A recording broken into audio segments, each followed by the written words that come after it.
I got sick at the Death Grips show. It seems like a lot of people actually got sick there. A lot of people reporting that they got COVID. And I didn't get COVID. Well, I don't think I got COVID. I had a couple negative rapid tests. But I definitely got at least the normal flu. And so I've been putting off this video for a bit. But now I'm coming out of it. And that's not really what I'm here to talk about. Let's talk about Death Grips. This concert was held at a venue we have here in Toronto called History.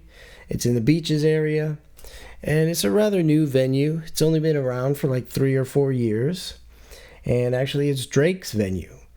I don't know what Drake had to do with it, honestly. I imagine he probably paid for it, or maybe he was the one that proposed the idea for a new venue in the city. But either way, I would say it's quickly becoming one of the best venues we have in the city.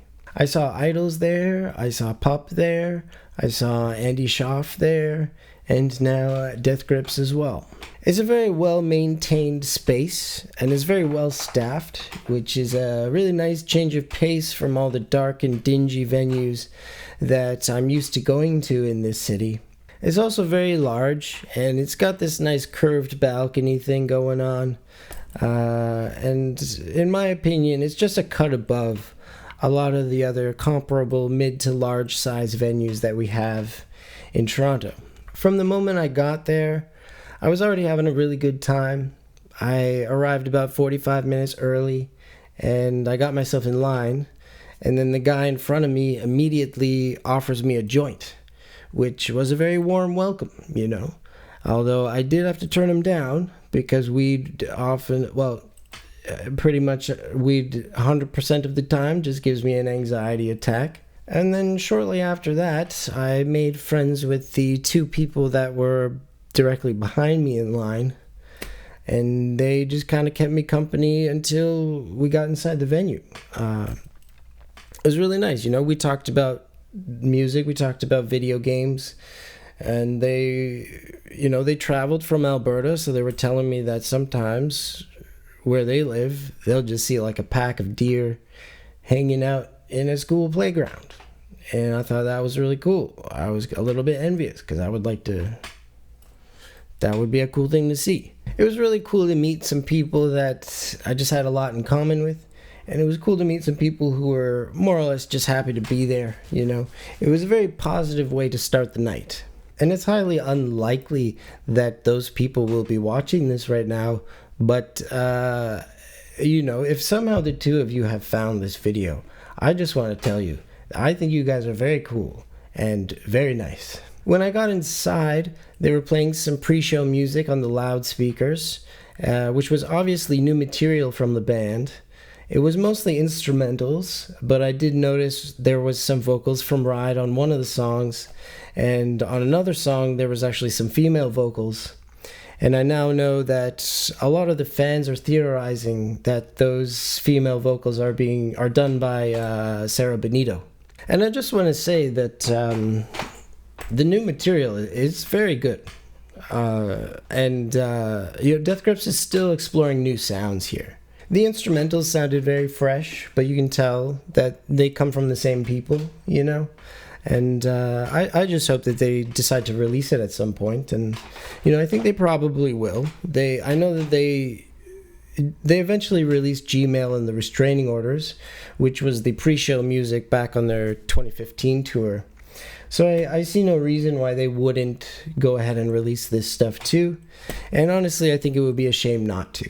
The main difference about this tour is that Andy is not touring with them, and instead they had Nick Reinhardt on guitar.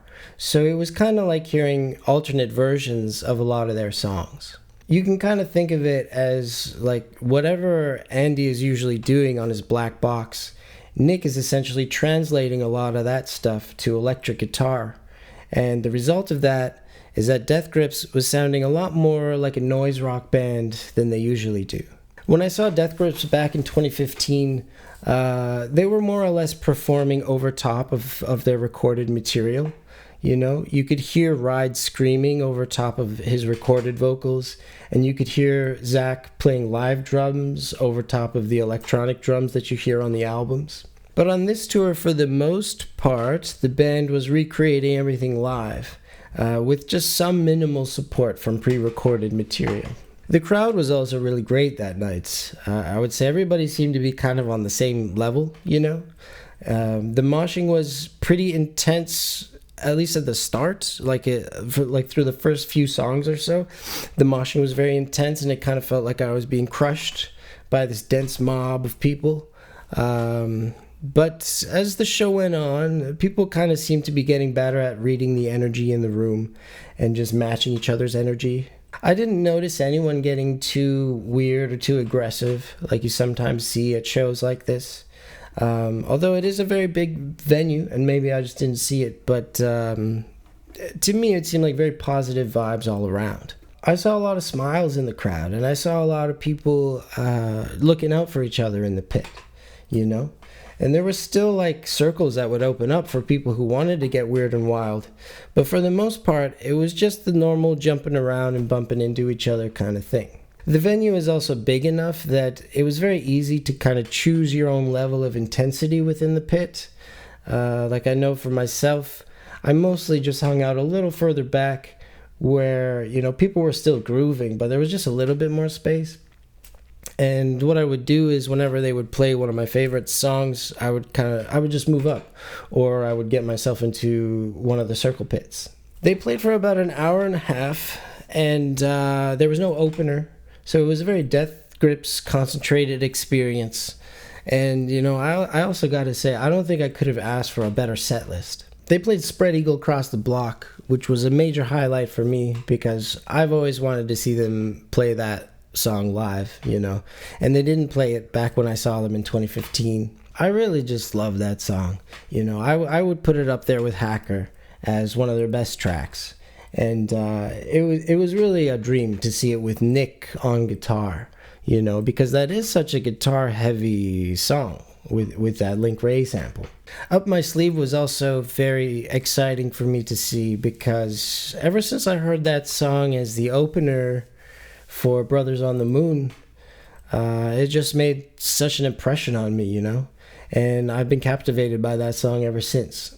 I think it's got some of the most compelling lyrics, and I think it's also got some of the most interesting transitions and movements, and I just never expected to see it live, you know, because it's such a complicated song.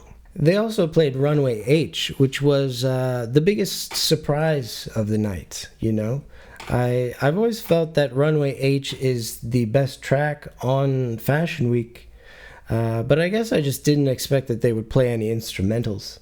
And, you know, the reason that this song was such a highlight was, again, just because of Nick's guitar parts. Just try to imagine how hard that song would go with all of the heavy electronics being translated to electric guitar, and also with Zach on an acoustic kit instead of an electronic kit. I thought it was absolutely phenomenal. And while they were playing that song, for a moment, it kind of felt like we were in this like weird deranged dance club scene. Kind of like something out of a Gaspar Noé film. And No Love was also a highlight, of course. I mean, No Love, I would say of all their major hits, No Love is the one that goes the hardest live. And I know that for me, it's also the one that is the most fun to yell along to, because for the most part, I just can't keep up with Ride's flow. You know, on all the other songs, I just can't keep up with them. But No Love is slow enough, it's simple enough that, you know, I could just do it. And so could everybody else. I feel like that song got the biggest crowd reaction, and it felt pretty good to be a part of that. I may be twisting this a little bit because my memory can be, kind of foggy sometimes. But I'm pretty sure I remember reading somewhere that Zach had said that when they do live shows, their intention is to create an environment where people can just be themselves, you know? And I would say that is exactly what Death Grips provided for me that night, you know? It really felt like a come as you are kind of event. And as much as this band makes music that, can come across as kind of disturbing or offensive to some people, which I think is a perfectly understandable reaction, right? But I just know that for me, their music has always helped me to feel more confident and more powerful. And also, I would say their music just inspires me to keep growing and keep progressing through life. I think Death Grips is a magical band, and that kind of makes it difficult to articulate why they have such a positive effect on me. But they really do. And seeing them live a couple weeks ago now was a very rejuvenating experience for me. Although I did get sick, so maybe rejuvenating is not the best word for it. But that's what I'm going to go with. That's what I wrote in the script.